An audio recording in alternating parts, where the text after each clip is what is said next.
গল্পটা শোনার আগে অবশ্যই মুখে টাওয়াল ওড়না বা কিছু একটা দিয়ে মুখটা সাবধানে রাখবেন। মায়ের হাতে খেলানি খেলে আমি দায়ী না। বল্টু হ উচ্চারণ করতে পারে না, হকে গো বলে ফেলে। ক্লাসে নতুন ম্যাডাম এসেছে, এবার পরিচয় পর্ব শুরু হলো। ম্যাডাম বলল, হাই ছাত্রছাত্রীরা, আমি পাখি, এবার তোমাদের পরিচয় দাও দেখি। হাই আমি মন্টু, হাই আমি সেন্টু, এভাবে যে যার মতো পরিচয় দিল। এবার বল্টুর পালা। বল্টু বলল, গাই আমি বল্টু। ম্যাডাম বললেন, কি বললে হারামি?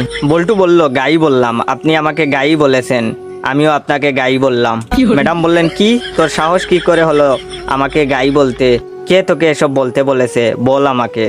বল্টু বলল, প্রধান শিক্ষক, তিনি বলেছেন ম্যাডাম এসে সবাইকে গাই বলবে, তোমরাও ম্যাডামকে গাই বলবে।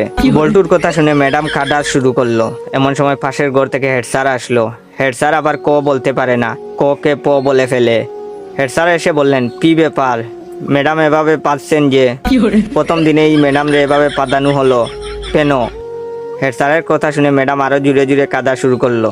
হেড স্যার বললেন, প্লিজ ম্যাডাম, আপনি এত জুড়ে জুড়ে পাদবেন না, আজ আপনার প্রথম দিন, আপনি এত জুড়ে জুড়ে পাদলে মানুষ কি ভাববে? প্লিজ আস্তে আস্তে পাদুন, তাহলে আমরা ছাড়া আপনার পাদার শব্দ অন্যরা শুনতে পাবে না। হেড স্যারের কথা শুনে ম্যাডাম তো কাঁদতে কাঁদতে বেঞ্চের উপর শুয়ে পড়লো। এমন সময় টিওনো হাজির। টিওনো আবার শ বলতে পারে না, শকে ম বলে ফেলে। টিওনো, কি ব্যাপার ম্যাডাম, আপনি এখানে মুতলেন কেন? বেঞ্চের উপর মুতলে কি ভালো লাগবে?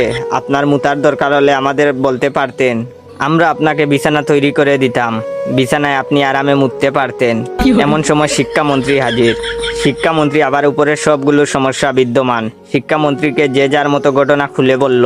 বল্টু বলল, আমি ম্যাডামকে গাই বলেছি। হেড স্যার বললেন, আমি ম্যাডামরে আসতে পারতে বলেছি। টিওনো বলল, ওদের কথার জন্য ম্যাডাম বেঞ্চের উপরে মুততেছিল, তাই আমি ম্যাডামকে বিছানায় মুততে বলেছি। তখন শিক্ষামন্ত্রী বললেন, ও বুঝেছি, গাইটা পাততে পাততে বেঞ্চের উপরে মুতেছে। এটা শোনার পর ম্যাডাম তো বেহুশ।